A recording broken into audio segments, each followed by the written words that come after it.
Bonjour, nous sommes le vendredi 26 novembre 2021. On s'approche de la fin du mois de novembre. Il a couru à grands pas comme le mois d'octobre. Bon, ce sont des mois qui courent vite, je ne sais pas pourquoi. Mais bon, on s'approche du mois de décembre et notamment du point le plus critique de l'année, c'est-à-dire nous arrivons à la période hivernale. Bon, la période hivernale avec toutes ses conséquences et ses conséquences météorologiques.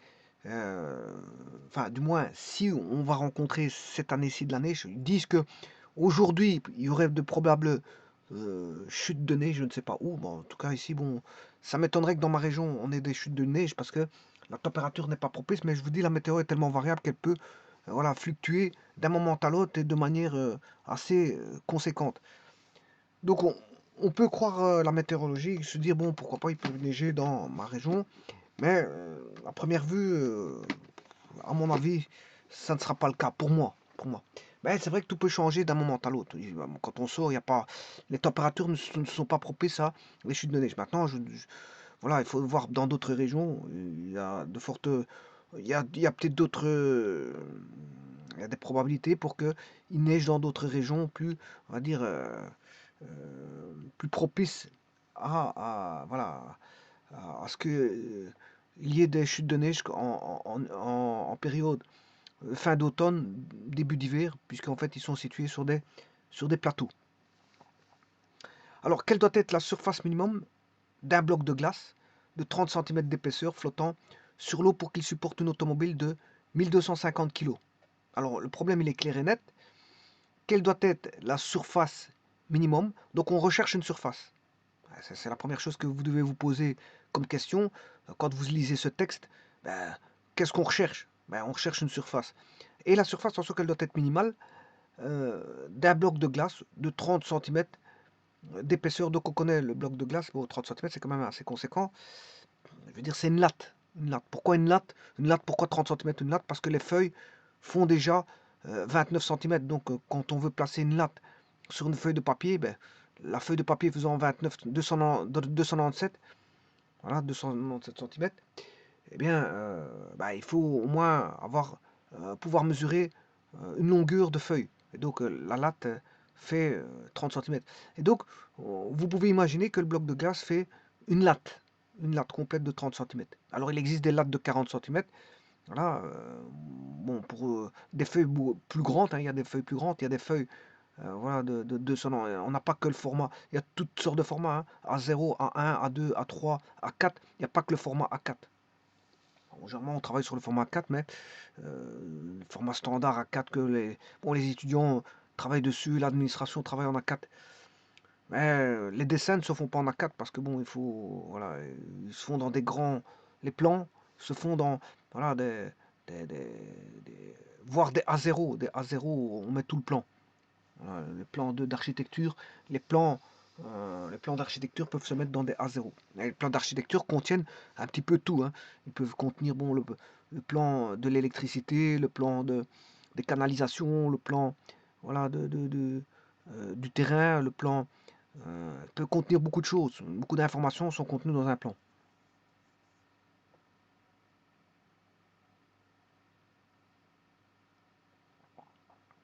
Alors les canalisations, les éventuels câbles téléphoniques, câbles d'électricité, s'ils ne sont pas aériens mais souterrains, toutes sortes, hein. Ça c'est pour le voisinage du terrain, mais pour un plan peut-être un plan de terrain ou un plan d'habitation. Ceci étant dit, quelle doit être la surface minimale d'un bloc de glace de 30 cm? Vous savez que le bloc de glace fait 30 cm d'épaisseur, flottant sur l'eau, pour qu'il supporte une automobile de 1250 kg. Donc une tonne 5. 1250 kg, c'est une tonne 5. En gros, en gros, ça veut dire qu'il vous demande ici, bah, il faut déjà savoir ce qu'il demande avant de faire un quelconque calcul. Ouais, il vous demande une surface. Alors on imagine que la surface, c'est une surface rectangulaire pour laquelle on a une automobile qui va venir se poser dessus. On a une automobile qui va se mettre sur un bloc de glace et le bloc de glace, ben, il flotte sur quel pourcentage? Ben, justement, c'est ça qu'il faut voir pour avoir le minimum. Ben, là, on a une surface. c'est la surface de pose du véhicule, sachant que l'épaisseur fait 30 cm. Bien sûr, il est mis dans l'eau, hein. C'est de l'eau. Il est mis dans l'eau. Bon, alors le problème, si il faut faire un dessin. Bon, c'est vrai qu'ici, je vais faire un dessin un peu approximatif. Si vous voulez un beau dessin, ben, vous prenez votre temps à faire un petit dessin. Et là, on entrevoit la chose. Donc, ce qui m'intéresse, bon, c'est pas leur voisinage et l'environnement, c'est juste le bloc de glace qui supporte le véhicule de 1,5 tonne. Bon, donc, ça veut dire que je vais prendre ceci. Alors, le système, bien sûr, qu'est-ce que c'est que le système? C'est le système bloc glace. Le système, ça va être le bloc, enfin, bloc, qu'est-ce que je raconte? Bloc glace. C'est le bloc de glace plus la voiture, c'est ça que je veux dire. C'est ça le système. Voilà, et il est en immersion. Bon, il est en immersion, c'est-à-dire que, bon, avec un certain pourcentage d'immersion, ou une totalité, peu importe. Ça, on va regarder. C'est pour ça qu'il vous demande une surface minimale. Alors, on suppose que le bloc de glace est un parallélépipède rectangle. Bon, comme ça, vous le savez. Il faut bien une forme, hein. Généralement, on va en attribuer une forme. Ici, j'attribue une belle forme, c'est-à-dire une forme, on va dire, bien connue, qui est le parallélépipède rectangle, puisqu'il existe aussi le parallélépipède quelconque. Et ici, c'est le parallélépipède rectangle, c'est-à-dire, bon, on a tous des rectangles partout, en surface latérale et voilà. Alors, je vous rappelle que les forces de pression ici en surface latérale seront nulles, hein, parce que si vous regardez les forces, comment il y a des plans opposés, ben, les forces de surface de plans opposés seront nulles. Voilà. C'est vrai pour les 4 faces latérales. Par contre, on aura des surfaces de base, qui est la surface du haut et la surface du bas, pour lesquelles la surface du bas a une plus grande pression que la surface du haut, vont engendrer les forces d'Archimède. C'est une question, la poussée d'Archimède, c'est, je veux dire, c'est une question de surface. Et donc vous aurez compris qu'ici c'était un corps qui est un système immergé, c'est-à-dire que c'est un système qui n'est pas dans l'air mais dans l'eau. Ici c'est de l'eau dans un liquide, hein, c'est un liquide qui est de l'eau. Voilà. Et donc le système est connu. Et bien sûr, l'environnement est connu. Et donc, comme l'environnement est connu, on n'a pas de l'air, mais un liquide qui est ici de l'eau, eh bien, on aura voilà, un corps immergé, et je dirais même qui est flottant. Parce que sinon, ici, il vous aurait dit que le corps coulerait. Ben, ici, il flotte. Là, il est flottant. 30 cm d'épaisseur, flottant sur l'eau. Voilà, c'est de l'eau pour qu'il supporte une automobile de 1250 kg. Alors, qu'est-ce qu'on sait? Qu'est-ce qu'on sait de tout ça? Eh bien, on sait de tout ça il faut formaliser le système. Quel est le système? Je vous ai dit que le système, c'est le système bloc de glace et la voiture. Bloc de glace et voiture forment le système. Ce qui veut dire que bien sûr, il y a un axe galiléen qui est posé, je dirais même un axe inertiel, je dirais, et bien sûr, on suppose que l'eau est au repos, hein. Il n'y a pas une dynamique de mouvement. On va dire que l'eau est au repos. Voilà. On met un axe DZ, voilà, et bien sûr une origine avec un vecteur de base I. Alors maintenant, ce qu'il faut faire, ben, comment on a un système, je vous rappelle qu'on est en pleine mécanique des fluides, puisque le principe d'Archimède est un principe de mécanique des fluides. Donc, qui dit mécanique dit poser les forces. On va poser les forces. Alors, le bloc de glace possède une force qui est son poids. C'est la force de gravitation. Qu'on ait une immersion ou pas, on s'en fout. La gravitation est toujours présente et il va se mettre au centre de gravité. Normalement, c'est les diagonales du parallélépipède rectangle. Voilà. Donc, on a le poids de la glace. Voilà, c'est le poids de la glace. Mais en plus de ça, on a le poids du véhicule qui se met au centre de gravité comment on appelle ça, du véhicule. Et ça, c'est le poids du véhicule. Donc vous voyez que le système est constitué de la formation de deux poids, le poids de la glace et le poids du véhicule. Bon, ça c'est assez simple. Maintenant, je vous ai dit que quand vous mettez le corps en immersion, qu'est-ce qui va se passer? Dans l'eau, ici c'est dans l'eau, il va se passer qu'on aura des forces de pression qui vont être, comme on a une forme, non pas quelconque, mais un parallélépipède rectangle qui est fort connu, mais les forces latérales en surface sont nulles, mais on a des forces euh, à la base du bas et à la base du dessus. Ce qui veut dire qu'on a une différence de pression et donc on a une poussée d'Archimède. Donc on va avoir une poussée d'Archimède qui va avoir lieu au centre de poussée. Au centre de poussée, on aura une poussée d'Archimède, centre de poussée du système. Il faut trouver le centre de poussée où il se trouve. Voilà. Et alors il peut être... Voilà. Ici on a deux centres de gravité, je vous rappelle. Voilà, centre de gravité du... Mais on peut formaliser voilà, un seul centre de gravité qui serait voilà, le centre de gravité du système. Connaissant le centre de gravité comment on appelle ça, de la glace, du bloc de glace, et le centre de gravité du véhicule, on peut formaliser un seul centre de gravité, et il se pourrait que le centre de poussée soit au centre de gravité du système. Mais c'est pas dit, parce qu'il faut pour ça des corps homogènes.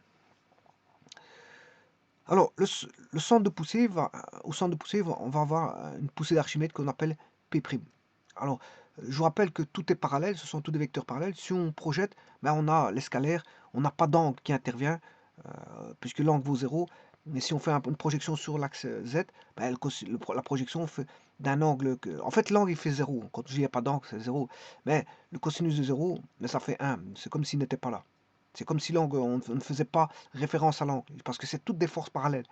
Et quand on a toutes des forces parallèles, ben, voilà, la projection, ben, c'est comme si on avait directement, on pourrait parler, si vous voulez, à la place de parler du vecteur P véhicule, je peux parler directement du la projeter sur l'axe PV.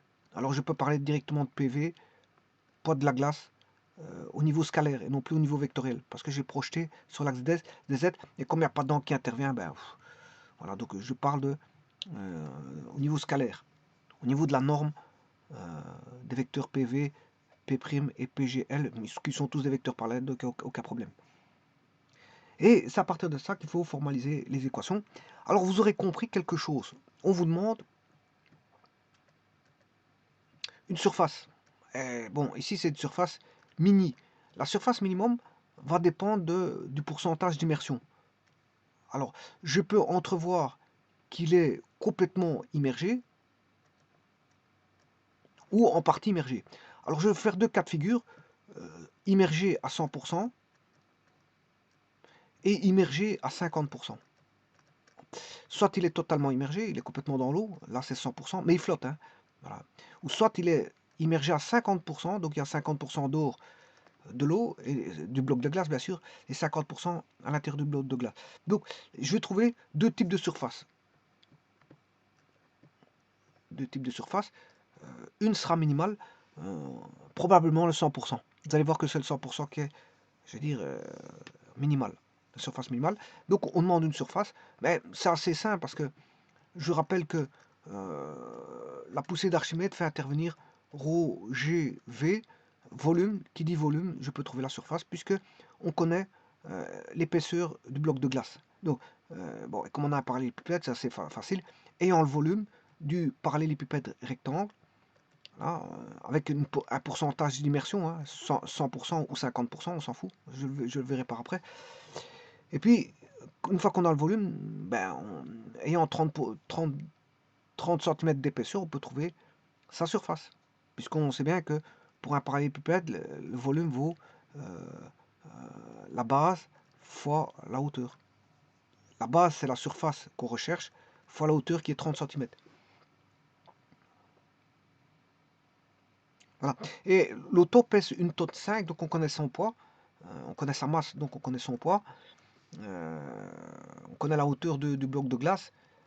On a tout pour travailler. Hein. Il suffit d'appliquer voilà, le principe d'Archimède. Et là, comme je vous ai dit, je vais le faire sur deux types d'immersion. L'une à 100% de corps flottant et l'autre. Quand je dis corps, c'est le système flottant, c'est-à-dire la voiture plus le bloc de glace. Eh bien, on va écrire les équations. Tout d'abord, le poids Bon, je travaille en scalaire et pas en vectoriel parce que je vous dis, je fais toutes les projections. Le poids total, c'est le poids de la voiture plus le poids de la glace. C'est-à-dire que c'est, bon, le poids de la voiture, on connaît, c'est la masse de la voiture fois la gravitation. Et le poids de glace, on ne connaît pas sa masse. Mais on peut connaître au travers de son ρ, et le ρ de la glace. Je peux vous dire combien il fait le ρ de la glace. Hein. Bon, il fait 0,92 fois 10 exposant 3 kg par mètre cube. En d'autres termes, c'est 920 kg par mètre cube. Ou je pourrais dire que c'est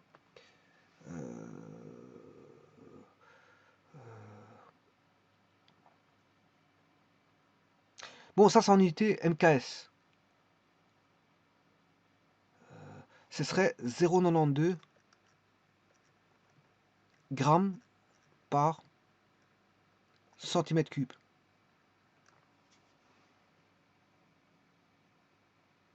Pourquoi? Parce que 920, 1 kg, c'est 1000 grammes. 1 mètre cube, c'est 10 moins 6, enfin c'est 10 exposant 6, je m'excuse. 1 mètre cube, c'est 10 exposant 6 centimètres cubes. Ce qui veut dire que d'un côté j'ai 10 exposant 3,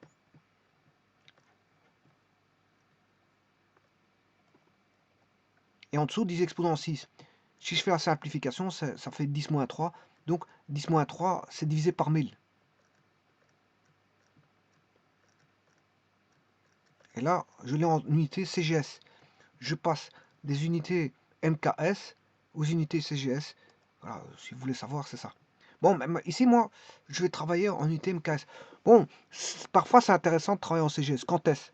Ben, si vous donne des grammes, si on mesure des grammes, on ne mesure pas toujours des kilos. Hein. Supposons qu'on a un système. Ouais, par exemple, je prends un alliage, ils vous disent, bon, il y a la contenance de tel produit, c'est autant de grammes. Et la contenance d'un autre produit, c'est autant de grammes. Ben, je vais travailler en grammes. Hein. Le tout, c'est faire très attention, très attention à la gravitation. Puisque la gravitation, 100 mètres par seconde carré, ou en d'autres termes, il y a une autre unité qui est le newton par kilo. Et c'est surtout ça qu'il faut surveiller. Parce qu'on ne travaille pas en mètres par seconde carré. Hein, on n'a que faire de l'accélération. Voilà, on n'a que faire de l'accélération vue sous forme d'une accélération. On préfère le voir comme un poids par unité de masse. C'est-à-dire on préfère le voir en newton par kilo que de le voir sous forme de... Parce qu'ici on ne traite pas des problèmes de dynamique. Hein. Vous aurez compris qu'ici c'est plus un problème de statique. Puisque c'est un équilibre. Le corps est flottant, c'est un équilibre. Donc il n'y a pas d'accélération là-dessus. Quoi qu'on pourrait étudier hein, la dynamique d'un fluide coulant ou remontant, trouver sa vitesse par exemple, quand il y a de la vitesse de montée, vitesse de descente. Mais ici, il ne s'agit pas de trouver une vitesse de montée et de descente, donc je m'en fous des mètres par seconde ou encore ou des accélérations à mètres par seconde carré, on s'en fout de tout ça. Parce que je veux dire, c'est un problème de statique, c'est de la mécanique qui va concerner des fluides, donc il y a bien des notions de force, mais c'est la mécanique des fluides qui va traiter de la statique, parce qu'il existe aussi la mécanique des fluides au niveau dynamique. Donc la dynamique des fluides, mais ici, bon, c'est de la statique des fluides. Il n'y a aucun problème. Ici, bon, il y a pas, faut pas traiter ça. L'unité mètre par seconde carré, on s'en fout. On traite des newtons par kilo. Voilà, newton par kilo. Donc, et c'est ça qu'il faut surveiller. Quand vous travaillez de MKS, il n'y a pas de problème. Vous mettez du newton par kilo, hein, parce que newton par kilo, c'est kilo, c'est des kilos. Voilà. Mais si vous travaillez en CGS, là, il faut faire très attention. Très attention parce que vérifiez bien vos unités. De toute façon, le G, généralement, il se simplifie. Vérifiez bien que le G se simplifie. Si le G se simplifie, vous n'avez pas à changer d'unité au niveau du G. Puisqu'il va se simplifier. Donc, on s'en fout que c'est en newton par kilo.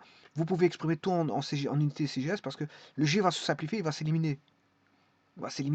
Donc, vous pouvez exprimer tout en unité CGS. Donc, si on vous donne des grammes, vous pouvez travailler en grammes, il n'y a pas de problème. Mais à ce moment-là, les masses volumiques doivent être prises en grammes par centimètre cube. Enfin, si vous travaillez en grammes, les masses volumiques doivent être prises en grammes par centimètre cube si vous travaillez en unité CGS. Bon, mais ici, moi, je travaille en unité MKS. Hein.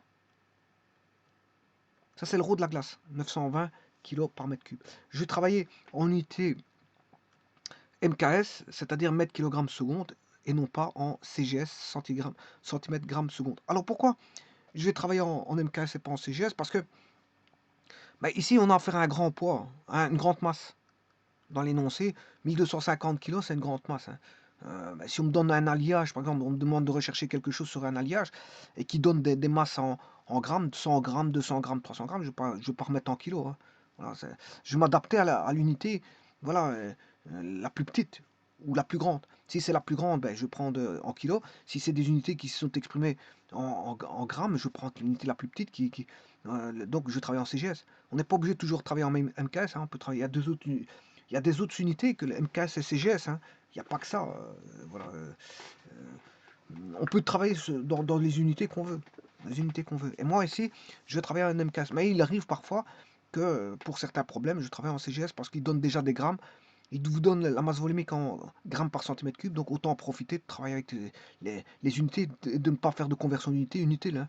Voilà, on fait des conversions d'unités quand ça vaut la peine, mais quand c'est inutile, il n'y a pas besoin de faire de conversion d'unités. Vous gardez les unités qui vous sont données.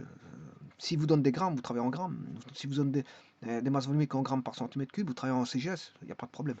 Bon, mais ici, je travaille en NMKS, il n'y a pas de problème avec ça. Donc, je vous ai dit que le poids de la glace, ben, on ne nous donne pas la masse, mais on vous donne, enfin, on vous donne, il faut le connaître, il faut connaître le rho de la glace. Bien sûr, le rho de la glace qui vaut en unité MKS 900 kg par mètre cube. Alors, bien sûr, fois la gravitation et fois le volume de glace immergée. Alors là, je vous ai dit que je vais travailler avec deux volumes. Je vous ai dit que j'allais travailler avec un volume d'immersion de la glace à 50 et à 100%. Donc le volume, ici, je vais le prendre ici, la moitié qui est immergée. Voilà. 50% d'immersion. Et un qui va être complètement immergé mais flottant. Ils sont toujours flottants, hein, que ce soit 50 ou 100%. Ils sont flottants tous les deux. Et voilà, donc à partir de là, non, on doit pouvoir trouver quoi que ce soit. Alors, ce qu'il faut trouver, c'est le volume. Bien sûr, c'est la surface. C'est la surface. Ouais, c'est la surface, donc on a besoin du volume d'immersion.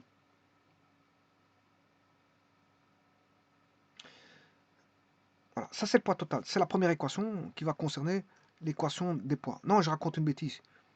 Ici, c'est pas le volume d'immersion, je suis pas dans Archimède ici. Hein. C'est juste le poids.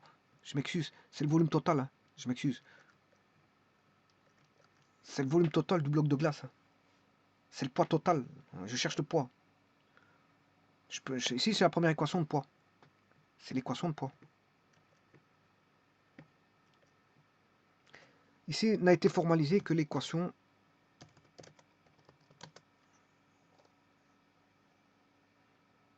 des poids du système. Ou du poids du système, qui est le poids total.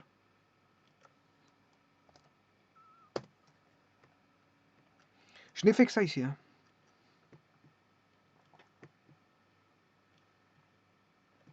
Alors, quand je dis 50%, 6%, c'est dans, voilà, dans l'immersion. C'est-à-dire, il faut aller chercher une autre équation. Donc ici, je m'étais trompé. Hein. Il n'y a pas de volume d'immersion. C'est juste une question de poids. J'étais déjà ailleurs. J'étais déjà dans l'immersion. L'immersion, c'est avec Archimède. Voilà. Et là, avec Archimède, ben, vous devez aller chercher l'équation du poids apparent.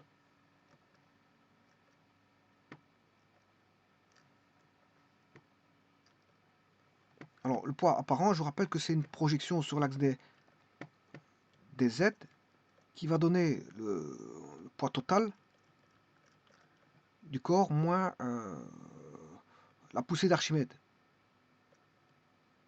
que j'appelle P'. Alors le poids total, on vient de le trouver, hein, je viens de formaliser l'équation des poids. Voilà, ça c'est l'équation des poids. c'est le poids total, hein. Voilà. Le poids total est équilibré. Bien sûr, le poids apparent, il vaut 0 parce qu'il flotte. Il est équilibré avec la poussée d'Archimède. Donc, mais la poussée d'Archimède vaut ρ, il est immergé dans l'eau, ρ O, G, V immersion. Alors, c'est là qu'il faut faire attention, soit je vais mettre 0 pour 100% ou 50%. Bon, je vais travailler d'abord avec 100%, puis on verra avec 50%, égale 0, et là on a un équilibre statique. Donc ça veut dire que le poids total doit être équilibré par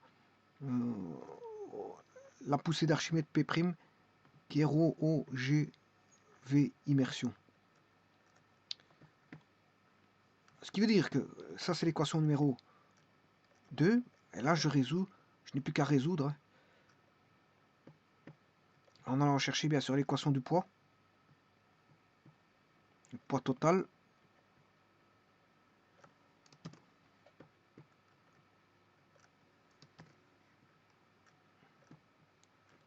est égal à ρ OGVO.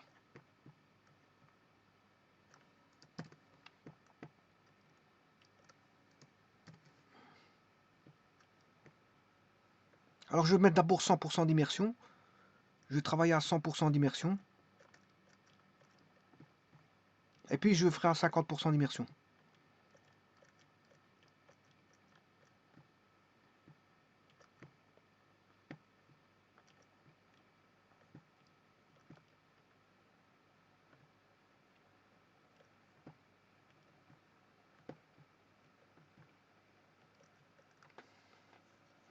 Alors pour ça, je peux simplifier la gravitation. On a la masse de la voiture plus le rho de la glace. Ben, le rho de la glace, je vous ai dit que c'était 920 kg par mètre cube. Fois, alors la masse de la voiture, c'est 1250. Hein. Ben, je ferai après. Je mettrai les valeurs après. Je vais d'abord remettre rho G V total égale rho O volume d'immersion.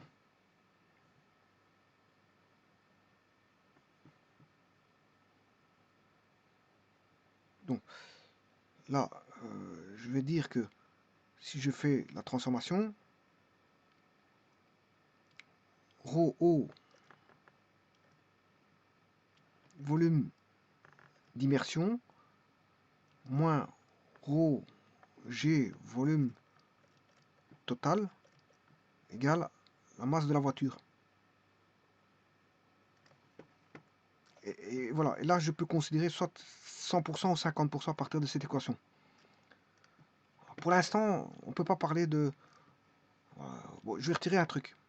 Ici, je ne considère pas pour l'instant pas encore 100%. Le distinguo, je vais le faire maintenant.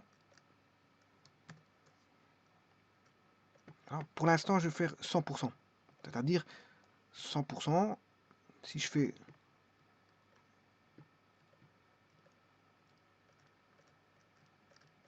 100%, à ce moment-là, le volume d'immersion, il vaut le volume total. Rho O vaut 100% du volume total. Moins ρ G V total égale MV. Alors 100% ça fait 1, donc on aura V total moins... enfin, V total fois ρ O moins ρ G, ρ glace. Donc c'est la masse de la voiture sur ρ O moins ρ glace.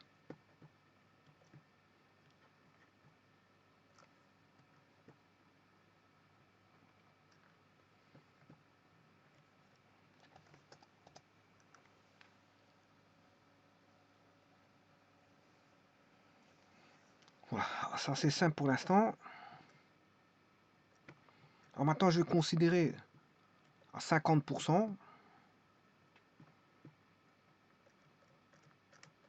pour 50%, c'est ρ O, 50% V total, le volume en immersion vaut 50%, moins ρ G V total, égale la masse de la voiture.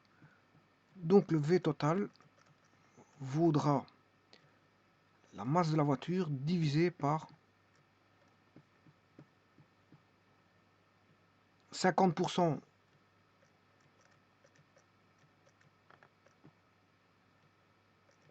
ρ O moins ρ glace.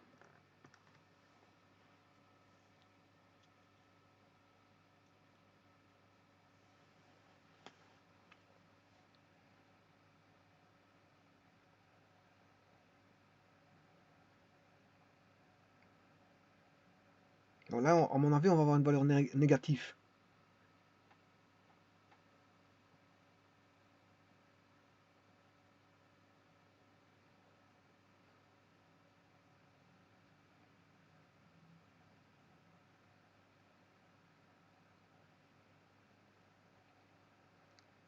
Bon, on va déjà calculer ceci.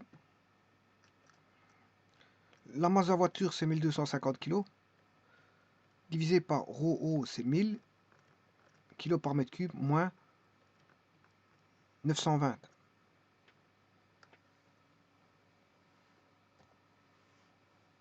« 1250 divisé par 1000 moins 920 qui fait 80 bien sûr.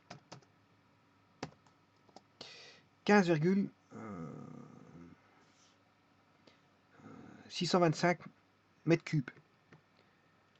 15,625 mètres cubes. Donc on cherche la surface.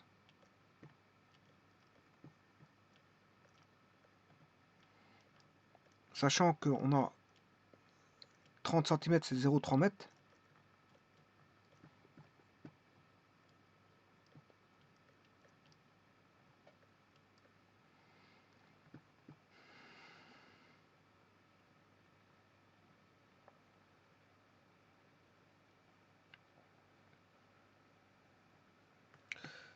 Donc on a le volume 15,625 mètres cubes. La hauteur vaut 0,3 mètres. La surface vaudra le volume sur la hauteur 15,0625 divisé par 0,3.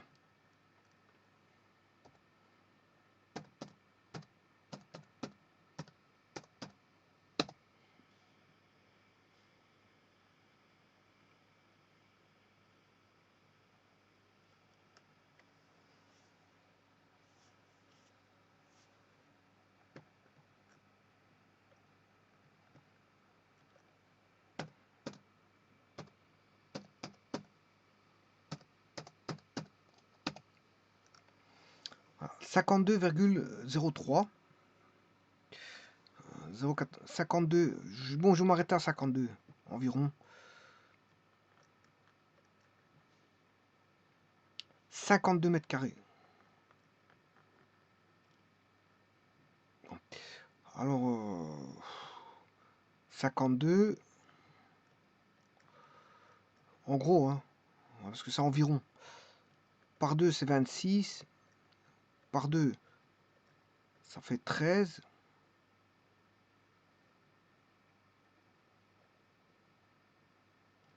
Par 13, ça fait 1. Donc ce serait par exemple 13 mètres et 4 mètres ici. Par exemple, hein. Bon, voilà, 13 mètres et 4 mètres. Par exemple, c'est un exemple de surface. Et là, je peux positionner ma voiture. Voilà, parce que 4 mètres, 13 mètres sur 4 mètres, je peux mettre ma voiture. Hein. Enfin, je peux mettre le véhicule.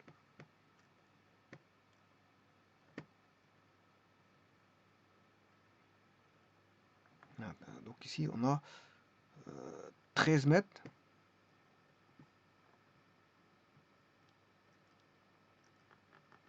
Là, on a 4 mètres.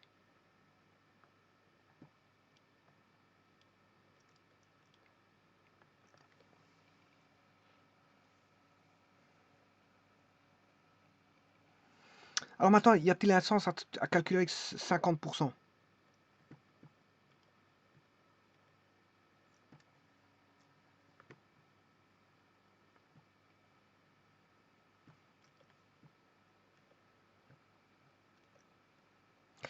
Y a-t-il un sens à calculer avec 50%?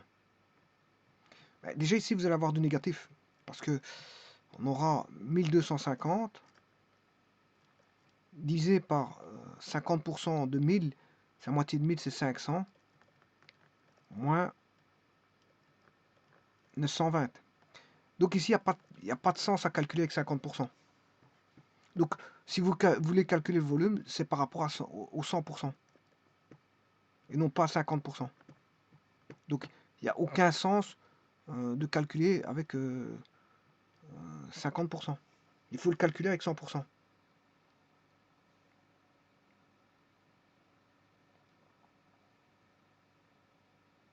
Parce que si vous faites 500 moins 920, si je prends pas en compte...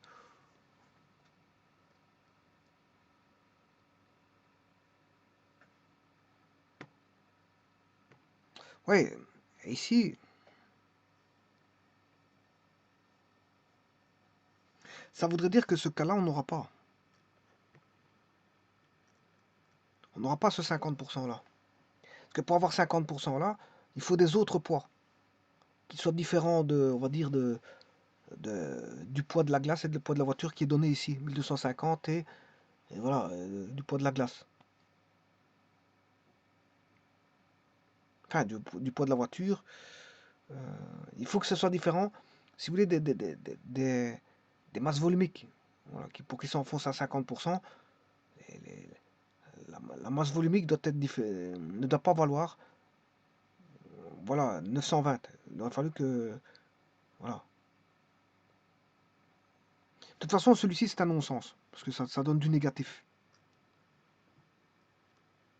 Alors, je vais bien faire le calcul. Hein. 1250 divisé par 500 moins 920. Voilà, c'est un non-sens. On a moins 2,976. C'est un non-sens. Parce qu'il faut prendre, en fait, quelque part, on est obligé de prendre le volume complet. Donc, si vous voulez trouver le volume complet, il faut du 100%. Voilà, parce qu'on a besoin pour traiter la surface qu'il faut, il faut le volume complet. Hein. On parle pas, on s'en fout qu'il y ait 50% d'immersion. Donc, regardez ce que j'avais dit au départ, regardez avec 50% d'immersion, ça n'a aucun intérêt. Hein. Si vous voulez connaître voilà, le volume complet, mais ça se fait avec 100% d'immersion. Le volume complet sera trouvé avec 100% d'immersion.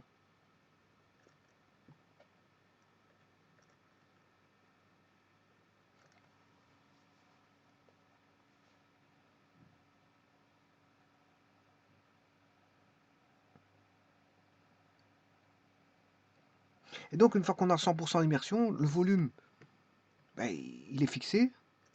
Et comme la hauteur est donnée, ben, on n'a pas de choix de trouver la relation qui va donner la surface. La surface est dépendant du volume et de la hauteur. Mais là, le volume est fixé à partir voilà, de 100% d'immersion. Il faut trouver absolument pour 100%, parce que ça n'a aucun sens de calculer avec 50%. Aucun sens. D'ailleurs, ça vous donne un nombre négatif,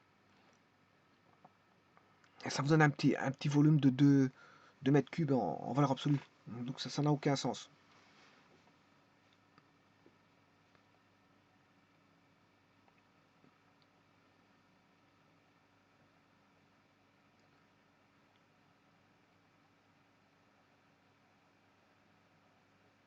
Maintenant, je peux corréler un peu plus loin et de vérifier un petit peu mes dires en disant que bon, 1250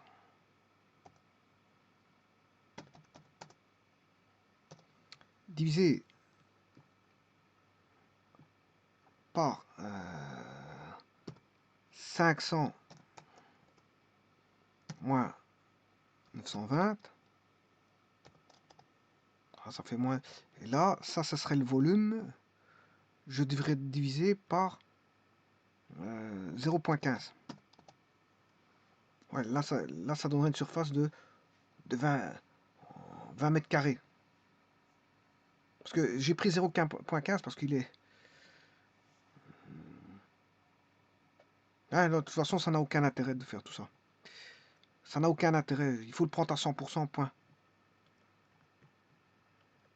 Vous devez le prendre à 100%. Et non pas essayer de trouver pour une valeur autre que 100%. Donc là, vous avez tout le volume complet. Et là, vous cherchez la surface à partir du volume complet à 100%. Donc l'immersion doit se faire absolument à 100% pour trouver la surface. Je vous remercie.